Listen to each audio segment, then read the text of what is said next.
What's up, guys? This is Game on Cloud 9 here, and I'm here to bring you guys a new Avatar: The Legend of Korra Episode 2 review.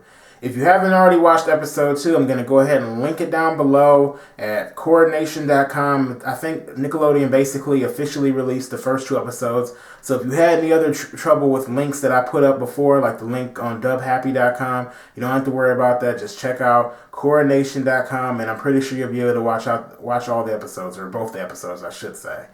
But anyway, I'm just going to give you guys a quick, well, maybe not a quick, but give you guys a whole, episode overview, basically, of what everything that happened, and then I'll give you guys my thoughts at the end. So, basically, the episode, of course, started off with us seeing Korra trying to learn airbending. Now, she has no kind of skill with airbending whatsoever. I mean, she's not even able to move the wind. Like, we haven't even seen her do anything. Like, we saw Aang doing the first part, like or not part one, but the last Airbender. We saw Aang doing all them airbending tricks. Nah, nothing close. Now, I mean, of course, I wouldn't suspect her to be like an airbending master, because if she was an airbending master, she wouldn't need to learn from Tenzin. But we do know that even with all the other elements, Korra had some type of prior skill, seeing as her first appearance in the first episode. As a little kid, we saw her use earth bending, fire bending, and a little bit of water bending. Even though she didn't have mastery over it, she was still able to use it a little bit. Which also kind of, I kind of suspected back then that she probably didn't know how to use it in the air, since we didn't see her use any type of air then, but that was just me. But anyway, the episode continues with, of course, Tenzin trying to show her basically how to use airbending, or at least get her in that airbending mindset. So he ends up getting her into this, or shows this exercise where she has to basically move through these spinning doors without touching them. Now, Korra, she's not able to do it at all, and it doesn't really fit her personality, because if you look at airbending, and airbending kind of requires a calm mind, you got to move with the wind, like Tenzin said, to where if you pay attention to Korra, she seems to have that rough type of personality. She likes to rush in and do things. Not saying that she never thinks about what she does, but for the most part, it seems like she doesn't really care as far as about the things that she does. She just wants to enjoy herself, and she wants to have fun. So Korra, he decides to go ahead and run into the exercise, or try to do the exercise, and of course she smacks into the doors, and she's flying around, and she's not basically completing the exercise the way that she's supposed to. She's eventually gets frustrated and mad, and she burns up the doors. And of course, Tenzin gets really frustrated, because he says these doors are supposed to be like 2,000 years old, and it's almost like she didn't care. So basically, Tenzin and Korra grow tension between each other. Tenzin also tries to show her how to meditate. She doesn't really want to meditate. She wants to go see the pro bending matches. Now, the pro bending matches is something else, of course, that takes place in the episode. We eventually end up seeing her go ahead and sneak into the pro bending matches, into the back where I guess you could say some of the pro benders are. Now, we end up meeting this character named Bolin, who he seems like a pretty nice character and actually wants Korra to stay. And he usually, I guess, is known for bringing in different, fangirls to his, events to watch his matches and cheer him on. Mako, his brother, basically is the one who said that, he does it all the time. So he doesn't really seem like he likes that too much. And Mako, seeing as how his personality is, he seems more kind of like a Zuko, as far as he seems like he is like the bad dude, or the dude who doesn't care much for things, kind of like that type of personality that we see in a lot of different series. I mean, I know I'm like Legend of Korra technically isn't an anime. Well, it really isn't, but it's kind of like an anime style. So I guess you could say what you see in a lot of animes, kind of like a Sasuke or something. Like, I don't care about this, I don't care about that. I mean, at least that's kind of what I get from him. But anyway, we end up seeing the pro bending match go on, and I guess each pro bending team consists of a water bender, a fire bender, and an earthbender. Now, Bolin is an earthbender, and Mako is a firebender. And I'm not exactly sure what the waterbender's name is, and I don't even know if they said the waterbender's name, but if they did, you can go ahead and tell me down below what the name of the waterbender was. But anyway, we end up seeing the match go on, and basically the waterbender and Bolin get knocked out by this other team. Now, the team that Mako and Bolin are on is called the Fire Ferrets, I believe. But anyway, the guys get knocked out, And Mako is basically the only one left behind to basically be able to win this for his team. And we really get to see what Mako's skills are. And Mako basically ends up taking it for the win. We end up seeing him dodging the attacks, basically handling this team and really focusing in order to be able to pull a win. So he knocks out all three of the other members of the team and wins the whole entire match. And you can tell by Korra's expression that she's really excited to see this, or she's really happy to see this. Like she really likes pro bending. I guess because this is something that she said was something that she watched as a young girl, and that she always wanted to see. So Korra eventually at the end wants to learn something from Bolin and Mako. So Bolin goes ahead and shows her a little bit of earthbending, like a couple jabs, and she ends up doing the same thing. So, and I actually kind of like that a lot because it shows that Korra still has some things to learn, even in the elements that she so-called mastered. Seeing as how they even commented and said, okay, instead of having this flat-footed stance, you could do this, and you could have these jabs. So she's learning a little bit more as far as her fighting skills. She's improving them a lot. So I'm like, that's something to add as far as, I'm like, she's not just learning air, that she still has a little bit to learn in each element. So, of course, she you can tell she wants to impress Mako a little bit because I think she even said that nothing impresses this guy, and he's just kind of laid back, doesn't really care much.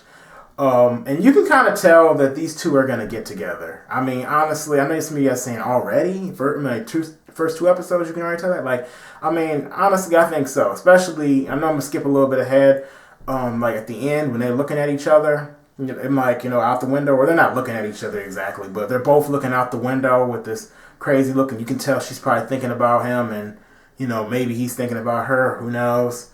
But you can tell they're gonna get together. But anyway, Korra learns a little bit from them, and eventually what ends up happening is that the team ends up losing one of their members, which is the waterbender.